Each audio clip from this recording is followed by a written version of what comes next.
ஒரு நாட்டினுடைய வளர்ச்சி கல்வி மையமாக வைத்து செயல்படுது. அந்த கல்விக்கு முன்னுரிமை கொடுத்தோம். அதிகமான ஆரம்ப பள்ளி திறக்கப்பட்டது அரசாங்கத்தின் சார்பாக. ஆரம்பப்பள்ளி நடுநிலைப்பள்ளி தரம் உயர்த்தப்பட்டது, நடுநிலைப்பள்ளி உயர்நிலைப்பள்ளி தரம் உயர்த்தப்பட்டது, உயர்நிலைப்பள்ளி மேல்நிலைப்பள்ளி தரம் உயர்த்தப்பட்டு மேல்நிலையிலிருந்து கல்லூரிகள் அதிக அளவில் திறக்கப்பட்டன. இன்றைக்கு இந்தியாவிலேயே உயர்கல்வி படிப்புடைய எண்ணிக்கை தமிழகம்தான் முதலிடம் என்ற பெருமையை அதிமுக ஆட்சியை நிரூபித்து காட்டியது. அம்மா அவர்கள் இருக்கின்ற பொழுது கல்விக்கு அதிகமான நிதி ஒதுக்கீடு செய்தார்கள், கல்வியிலே புரட்சியை ஏற்படுத்தினார்கள். அதிமுக ஆட்சி 2011 2021 வரை 68 கலை மற்றும் அறிவியல் கல்லூரிகள் கொண்டு வரப்பட்டன.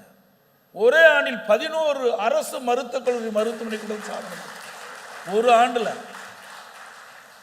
அம்மா இருக்கின்ற பொழுது 7 அரசு மருத்துவக் கல்லூரி மருத்துவமனை கொண்டாங்க. 2011 2021 வரை சுமார் 17 அரசு மருத்துவக் கல்லூரி மருத்துவமனை கொண்டு வந்து சாதனை படைத்த அரசாங்கம்.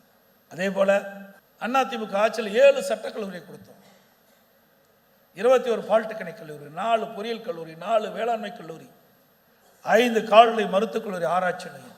நான்கு அம்மா அவர்கள் தமிழகத்துடைய முதலமைச்சராக 2011 பொறுப்பேற்கின்ற பொழுது 100க்கு 32 பேர் தான் உயர்கல்வி படிச்சுட்டு இருந்தாங்க. 10 ஆண்டில் அனைத்து இந்திய அண்ணா திராவிட முன்னேற்ற கழக ஆட்சி கல்வியிலே செலுத்திய கவனம் செலுத்தி கல்வியை புரட்சி மறுமலர்ச்சி ஏற்படுத்தி அதிக கல்லூரி திறந்ததன் விளைவு 100க்கு 52 பேர் 2019-20 உயர்கல்வி படிப்புடைய எண்ணிக்கை உயர்த்தப்பட்டது.